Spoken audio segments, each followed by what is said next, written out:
China, 2015, a thriving, bustling nation of almost 1.4 billion souls. It is the most populous nation on Earth. It is an industrial and commercial powerhouse, the strength of which is central to the health of the global economy.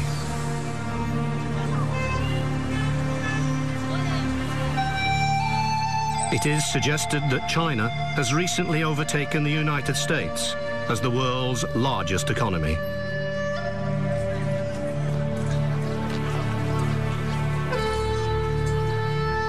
Its military power is formidable, with a standing army of almost 2.5 million, and is second only to the United States in terms of military spending. For many in China, life is good. Its middle class is growing in multiples, and its spending power is immense.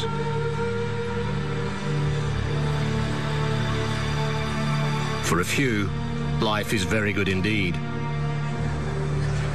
Especially its 250 billionaires, many of whom are investing in businesses and property all over the world. This is the Bird's Nest in Beijing, China's Olympic Stadium, where in 2008 it paraded itself to the world as the new global superpower.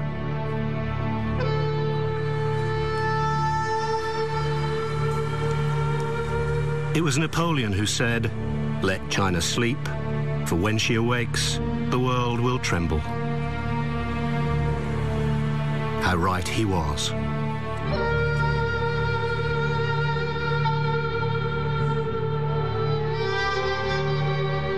But a generation ago, it was very different. China was still locked in an era of self-imposed darkness, where the people had just lived through years of violent turmoil, appalling terror, and mass starvation. A generation before that was a period of incessant war, first against brutal Japanese invaders, then in a vicious civil war, where Chinese fought Chinese for the future of their nation. Throughout these last 70 years, one towering presence has been at the heart of all these dramatic changes. He led the Chinese Communist Party to victory in both wars. He then led his people in a unique attempt at creating a communist utopia, ruling them with an iron fist. Now, even though he's been dead for 40 years, his name is still writ large in Chinese consciousness. His memory is so potent, he is still spoken about in hushed tones. A man of bizarre personal habits and self-indulgent excesses, he has been called many things: visionary leader, father of his people, vicious dictator. But there is no denying his position as one of the most significant people of modern times. Using newly discovered archive, almost all of it never seen before, and the letters and diaries of those who lived through his reign, a reign of terror and agonizing rebirth. This is his story, told for the first time in authentic and fully restored color film.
Square, Moscow, August 12th, 1945.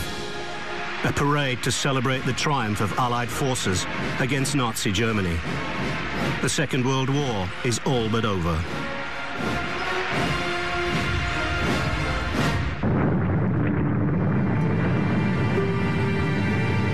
Three days earlier, the United States had dropped a second atomic bomb on the city of Nagasaki, Japan, Germany's ally in Asia.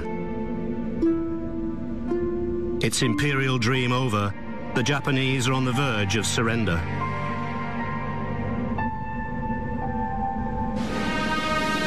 On the same day, just after midnight on August 9th, a huge Soviet Red Army, over 1.5 million men, invaded northern China. Japanese occupiers began to surrender to Soviet forces in vast numbers. As US General Dwight Eisenhower and Ambassador to Moscow, Averell Harriman, celebrate victory with their Soviet allies, leader Joseph Stalin and General Georgy Zhukov, their allies in China, are denied any form of celebration. The defeat of Japan in China does not bring peace, but rather the outbreak of a catastrophic civil war. China is bitterly divided between the nationalist armies of the Kuomintang and its leader Chiang Kai-shek and the communist forces of the People's Liberation Army under revolutionary leader Mao Zedong. There has been a truce of sorts between Mao and Chiang during the Japanese occupation of China, when both sides fought against the invaders. But with Japan's defeat, civil war is inevitable. This 1930s nationalist propaganda poster shows the devil of communism being slayed by a traditional Chinese hero. Conversely, this communist poster urges China's peasants, workers and soldiers to resist the nationalists and their murderous supporters, Western imperialists, and China's old aristocratic warlords. Mao, already an iconic leader among the Chinese peasantry, has been waging war since the early 1930s. This poster, based on a painting of him from 1935, when he was 42 years old, is the earliest known image of Mao in color. It shows him in Yan'an, in the central heart of China, to where, with only a few loyal followers, he escaped from encircling nationalist forces in what became enshrined as Mao's legendary Long March. The heroics of the Long March consolidated Mao's position as the leader of China's Communist Party. But some historians claim that many of the events never happened, and that Mao himself did not march the Long March, but was carried on a litter by his men. Nevertheless, Mao uses the Long March as the foundation stone of his heroic image. The Long March is our manifesto. It has proclaimed to the world that the Red Army is an army of heroes, and to the people that it is their only road to liberation. 1948. The tide is turning in Mao's favor in China's brutal civil war.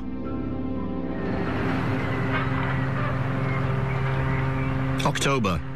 Liaoning Province, northeast China, a major industrial area and a strategic fulcrum between China, Korea, Japan, and the Soviet Union. Liaoning is at the heart of a massive military campaign that will determine the future of the country.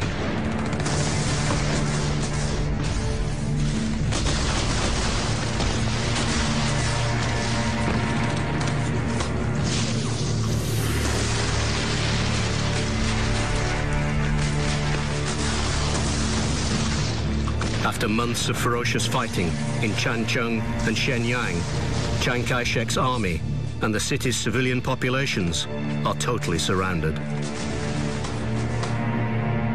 Mao, now in his mid-50s, issues the chilling order: turn them into cities of death.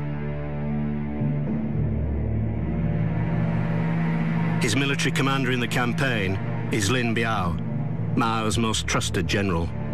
Here on the right, shot by a combat cameraman in this recently unearthed 35mm colour film, he reports back to Mao on the success of the order. The blockade has produced remarkable results and has caused great famine. The civilians are living on leaves and grass. Many have died. On the front line, we have placed a sentry every 50 meters, plus barbed wires and ditches. Any who got out were forced to return. Some knelt in front of our men, begging to be allowed to go. Some put their babies down in front of our troops and turned back. Some hanged themselves there and then. A communist PLA veteran is witness to the suffering. When we saw so many people dying of hunger, we weren't shocked. We had been in and out of piles of corpses, and our hearts had been hardened. We were unmoved.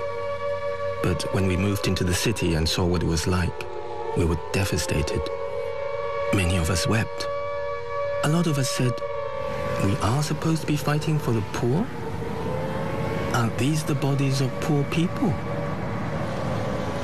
Chiang Kai-shek's army is destroyed, suffering over 400,000 dead. At least the same number of civilians die in Changchun alone.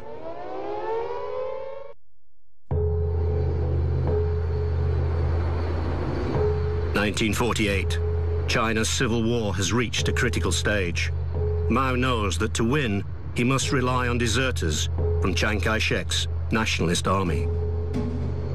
He orders his field commanders to use loudhailers to offer food, clothing, and a place in the ranks of the People's Liberation Army if they desert the nationalist cause.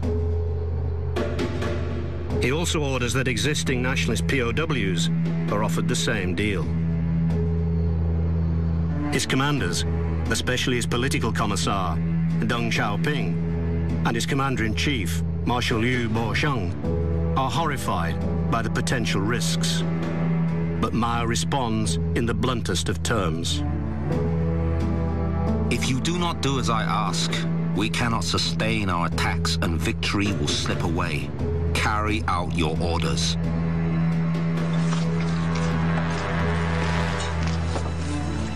Late December 1948. Kalgan, now known as Zhangjiakou, Hebei province, northwest of Beijing.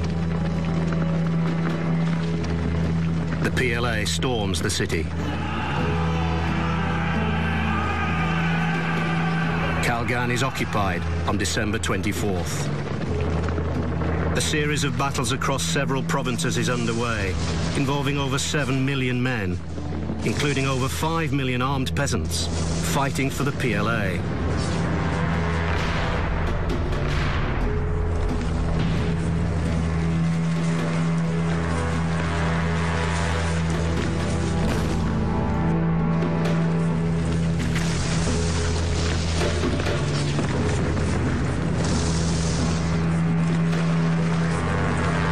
Mao's risky tactic of offering enemy soldiers the opportunity to change sides begins to work.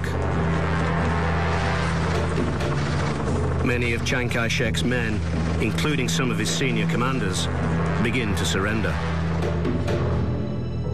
With Mao skulking out of the limelight, General Lin Biao and his fellow officers look on as the PLA makes its triumphant march into Beijing on January 22nd, 1949. From behind the scenes, Mao soon begins to assert the supreme authority of the state and introduces strict censorship laws. By late March 1949, fighting has broken out in Taiyuan in Shanxi province.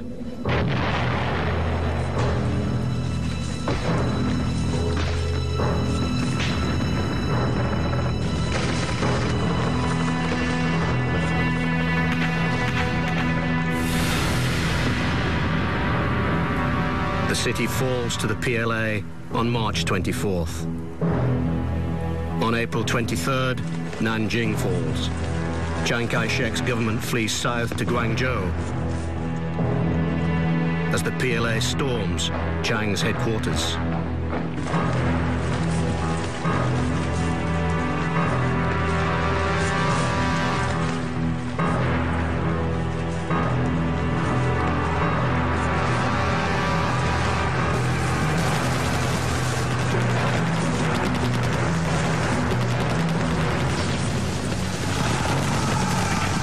Battles rage all over China as Mao's PLA comes close to total victory.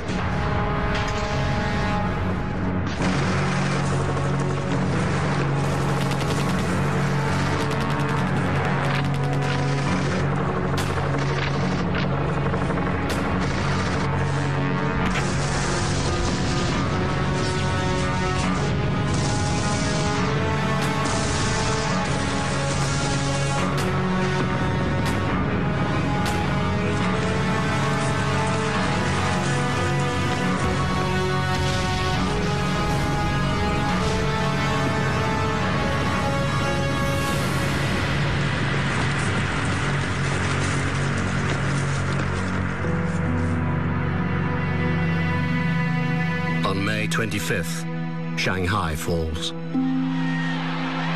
The PLA is welcomed into the city as conquering heroes. Zhou Yimin watches as the huge parade passes her home. We were so excited. Everyone was celebrating. There weren't too many communists in my district, but they had promised an end to the corruption and violence in the city, and everyone wanted that. Unfortunately, at that time, we had no idea what would come with it. Although it will take several months for the PLA to occupy all the regions of China, the civil war is effectively over. Chiang Kai-shek escapes to the offshore island of Formosa, where he establishes the new Republic of China, now better known as Taiwan. Mao and his Communist Party are the new masters of mainland China and its 550 million people.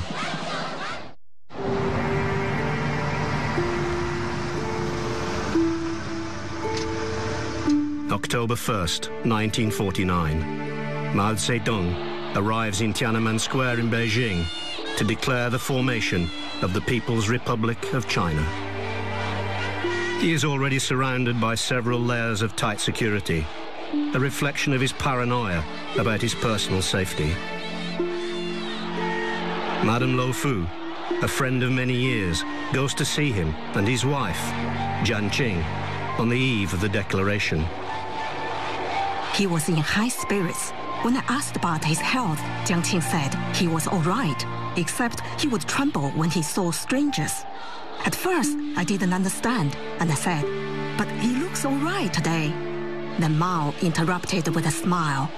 "But you are an old friend, not a stranger." When Mao appears at the Tiananmen Gate of the Forbidden City, it is his first appearance in front of a large crowd.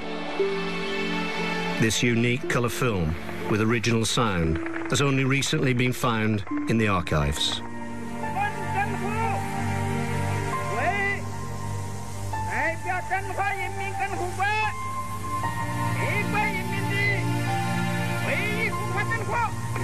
As Mao declares the founding of the People's Republic of China, an ecstatic crowd, over 100,000 strong, roars its approval. A female witness to the scene describes how she felt. I was carried away by the indescribable emotion. I saw the figures of so many gallant women among the hundreds of thousands of peasants, workers, and soldiers. Joyfully, with thumping hearts, they stood before Chairman Mao for his inspection. Was this not truly the symbol of the Chinese people? Did not the waves of red flags, like the sea, symbolize new China's brilliant future?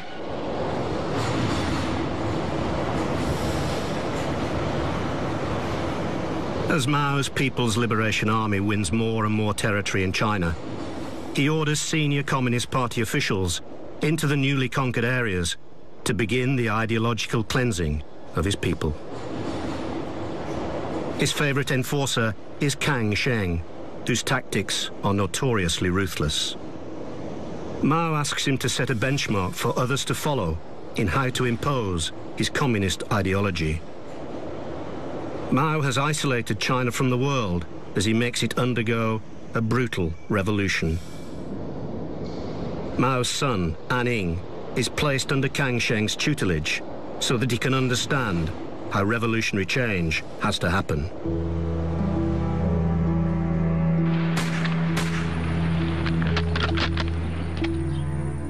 An-ning is 27 years old and a Second World War veteran, having fought for the Soviet Red Army on the Eastern Front against Nazi Germany.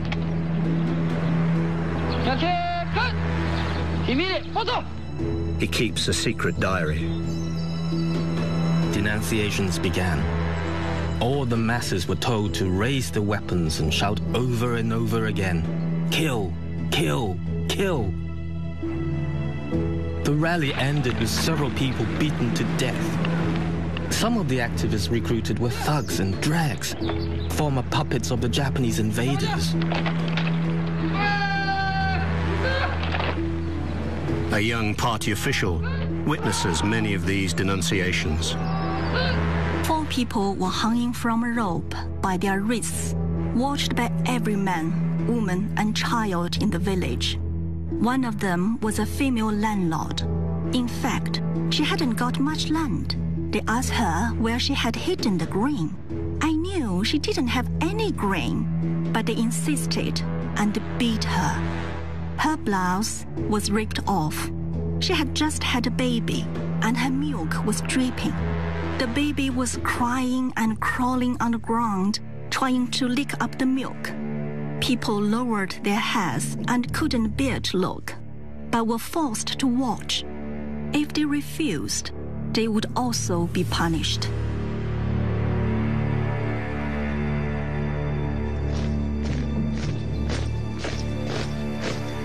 Kang Sheng sets fearsome guidelines for the future. There must be abuse. Educate the peasants to show no mercy. There will be death. But let's not be afraid of death. Mao is unyielding in his determination to cleanse China of its past. The landlords, rich peasants, bourgeoisie, intellectuals, these are not easily abolished. That is why in Hunan alone, 100,000 people were challenged. 10,000 were arrested, 1,000 executed. The landlords will become peasants. The capitalists will be workers. The bourgeoisie can enter the communes, but they must be made to wear their bourgeois hats so that the people can see them. It is the beginning of a reign of terror that will last for many years in Mao's new China.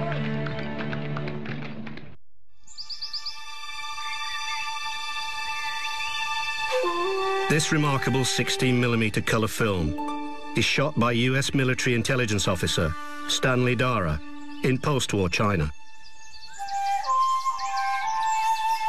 Posing as left-wing sympathisers from their base in London, he travels through China with his wife, Susan, where Dara captures these unique images in secret. The material later becomes part of the classified CIA collection. It has only recently been declassified and released into the US National Archives in Washington. As Mao consolidates his power in Beijing, he bases his dream of transforming China on the Soviet model of enforced collectivization and state ownership. But typically, he is impatient. According to the Soviet model, social classes were abolished after 16 years. We must be more ambitious than that. We must begin a campaign of ruthless struggle and merciless blows. We must move to communist ownership in the countryside and in the factories. That is the public ownership of all eating, clothing, and housing. The Soviet Union still encourages the construction of houses by private individuals. We will eliminate private housing in the future.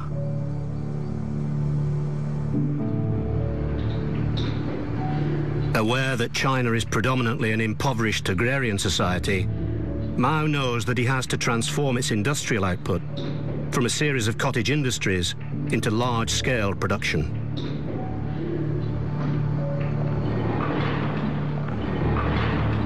We should learn from the Soviet Union. Who helped us with munitions, tanks and artillery? They are a socialist country. We are socialists. They are socialists. Let us learn from them. Heavy industry will take precedence. It will take 3 5-year plans to increase our steel production from 900,000 tons to over 20 million tons. Mao's short-term impatience and ruthlessness sit beside a long-term vision for the future. We must start from scratch. Our ancestors left us nothing but imperialism, feudalism, and Chiang Kai-shek. Now this land is ours. Together with everybody, together with the youth, let's devote decades to working on this land. If the first half of this century is for revolution, then the second half is for construction. We must educate the youth about why they have to work hard and start from scratch.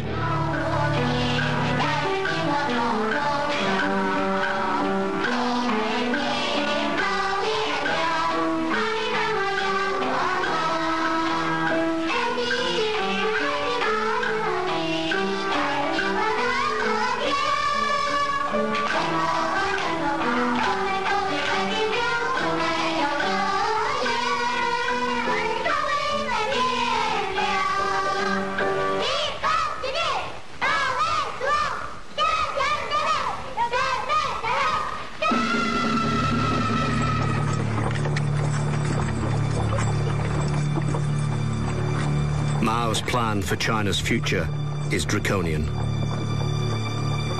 He begins a series of 5-year plans during the 1950s, which are designed to transform the country along strictly socialist lines, an ideology that becomes known as Maoism. Using slogans like, "Political power grows out of the barrel of a gun," he encourages China's peasants to engage in a relentless class struggle against the country's landlords, merchants, and middle classes.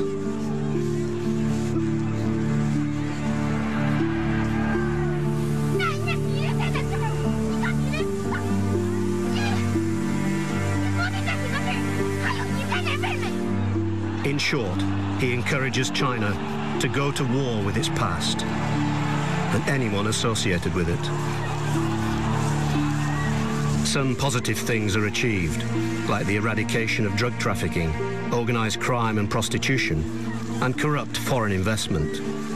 But on the whole, the results are catastrophic. He declares, "Many places don't dare to kill counter-revolutionaries on a grand scale. That must change." The purge of counter-revolutionaries is remorseless. Wang Lishe is a young woman in Langjung County, Sichuan, southwest China. Physical torture was used. People would be whipped. The cadres would beat people up, hitting them with stakes and rocks. Some were so badly injured, they would spit blood. Mao readily admits to mass killings in the early years of his rule. In 1950, 51, 52, in those 3 years, we killed 700,000. But if they had not been killed, the people would not have been able to raise their heads. The people demanded the killing in order to liberate the productive forces from the evil despots, the backbone elements of the counter-revolutionaries. Most experts of China's modern history suggest that the true figure for deaths at this time was many millions. China is being transformed by a huge program of collectivization. As a result, within a few years, with no incentive to work the land, food shortages become acute in China's more remote regions. It is a portent of the horrors to come. Impatient at the speed of change towards communism, Mao launches a great leap forward in 1958 to quicken the process. It only makes matters worse. Zhu Erge lives in a small village in Jiangyang County, Sichuan. Our pots and pans were taken away as we were only allowed to eat in a collective canteen. Everything was collectivized. We had nothing left in the end. Millions flee the countryside and travel to the cities. We watched the new rice shoots die. There was nothing we could do. The cadres were real tyrants. They went around houses smashing up everything without hesitation. Our wardrobes and beds were broken into pieces and burned as fuel. They eventually pulled down the walls of our mud house to use as fertilizer. 19-year-old Huang Manyi lives in Dingyuan County, Anhui Province, central eastern China. I was so frightened in those days. My teacher called the Great Leap Forward a failure. He was sent to labor camp for 8 years. My uncle's wife got caught eating wheat in the field. She was denounced and tortured there and then. It was brutal, too brutal for me to talk about. They beat her until she died of her injuries. My eldest aunt died in a similar way. It was a snowy day. She was crawling along the road looking for something to eat. She started grazing on raw wheat. After she was discovered, a large group of people was sent out to catch her. She was cold, hungry, and badly traumatized. She died soon after. A huge famine results from the imposition of the Great Leap Forward, during which it is estimated that between 20 million and 40 million people died. The failure of the Great Leap Forward weakens Mao's position as supreme leader, and he is challenged by Deng Xiaoping and Liu Shaoqi. Mao's response is a cultural revolution, which he launches in 1966 to reignite class struggle and purge China of revisionists like Deng and Liu. China sinks into an abyss of chaos and death, even worse than before.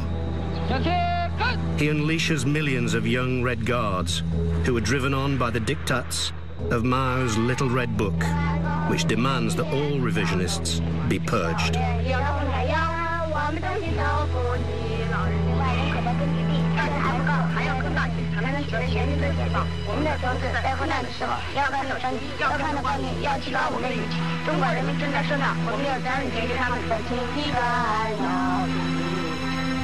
The Red Guards roam far and wide, committing acts of murder and brutality.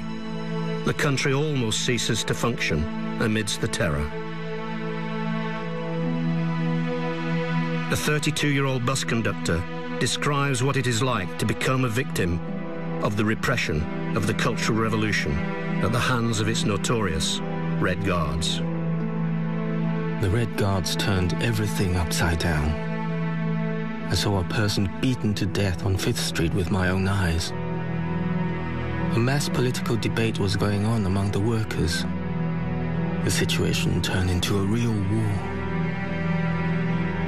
The young man chooses the wrong side in a dispute between rival factions of workers.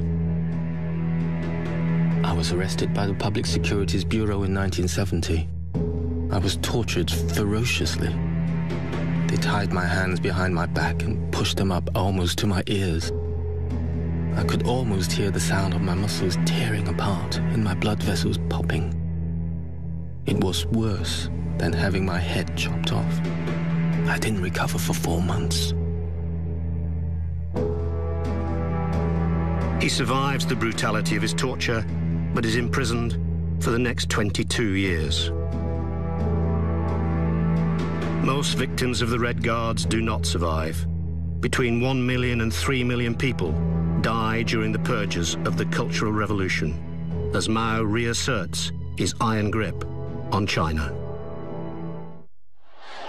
By the early 1960s, Mao Zedong's ruthlessness towards friend and foe alike has made him China's supreme leader, with just as much power as the country's ancient emperors.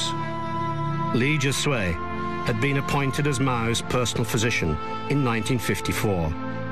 He spends more time with China's leader than anybody else. By the 60s, Mao has been completely seduced by the temptations of absolute power.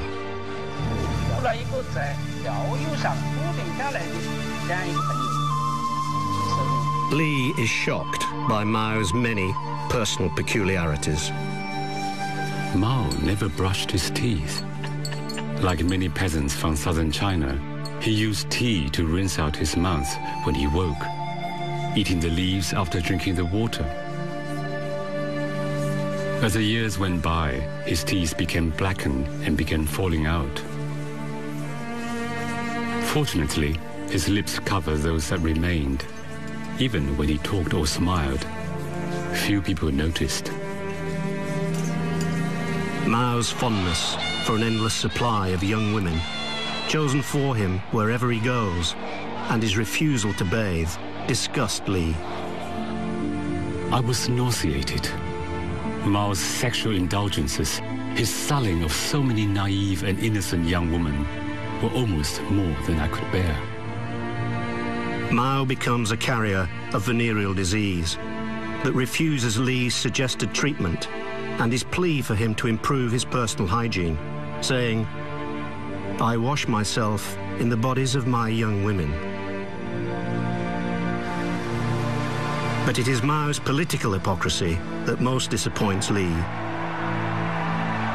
He has countless palaces built, each with an enormous swimming pool. The railway network is closed down when he travels on his luxury train, and all planes are grounded when he's in the air.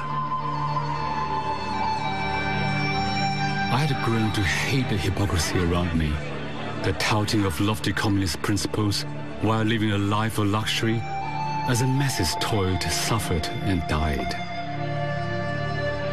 My hopes and dreams and my visions of Mao and of his new and good society were shattered. The people were nothing more than a vast multitude of faceless, helpless slaves. I was disgusted. New China had become corrupt. February 1972. US President Richard Nixon travels to China to meet Chairman Mao. China's close relationship with the Soviet Union has broken down. Border clashes in 1969 almost led to an all-out war between them. Nixon knows that the axis of world affairs is beginning to shift towards the east. He realizes that a new superpower is emerging and recognizes that a dialogue with China is vital to ending America's protracted war in Vietnam and to release the tension in Soviet-US relations. It is a groundbreaking visit that has taken many months to negotiate. Nixon's host, Zhou Enlai, is a Communist Party veteran and organizer of the Long March. He is now China's Prime Minister. Mao stays in the background, and when he does meet Nixon, he refuses to let cameras loaded with color film record the famous encounter. Only a few color stills, shot by a local Beijing photographer, have survived. Nixon calls the visit the week that changed the world.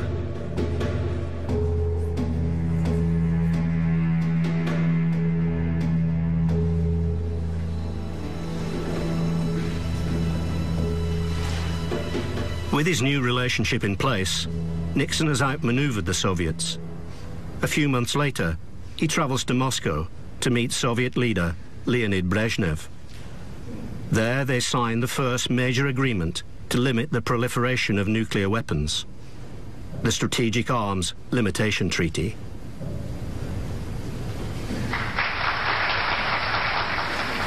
He speaks directly to the Russian people about peace. Dobry večer. History tells us that great nations have often been dragged into war without intending it by conflicts between smaller nations. He makes a pointed reference to the Soviet Union's relationship with Mao Zedong's China. Our goal should be to discourage aggression in other parts of the world, and particularly among those smaller nations that look to us for leadership and example. With great power goes great responsibility.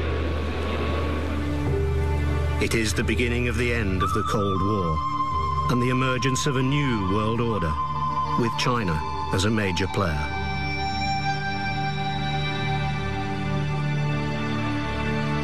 Mao's ruthless single-mindedness has brought his people to the forefront of world affairs. China, the sleeping giant of history, has at long last woken from its slumber. But Mao is now an old man and surrounded by the intrigues of ambitious rivals hoping to succeed him. Mao's paranoia, reliance on sleeping pills, poor high-fat diet and heavy smoking begin to take their toll on his health.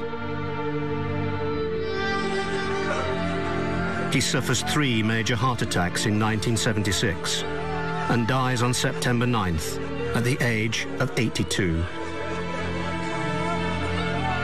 Amid scenes of remarkable anguish, the great helmsman lies in state in the Great Hall of the People. Although he was purged twice during the brutality of the Cultural Revolution, Mao's old ally, Deng Xiaoping, survives the turmoil after Mao's death, re-emerges as China's leader, and gradually guides it to a more open society and dramatic economic growth. It takes many years for China to recover from the excesses of the callous authoritarian rule of Mao Zedong. But by Deng's death in 1997, China's economic miracle is a reality. Many in China still believe that the changes Mao forced on the country were a necessary evil that allowed the Chinese people to shed their ancient past and find their exciting future.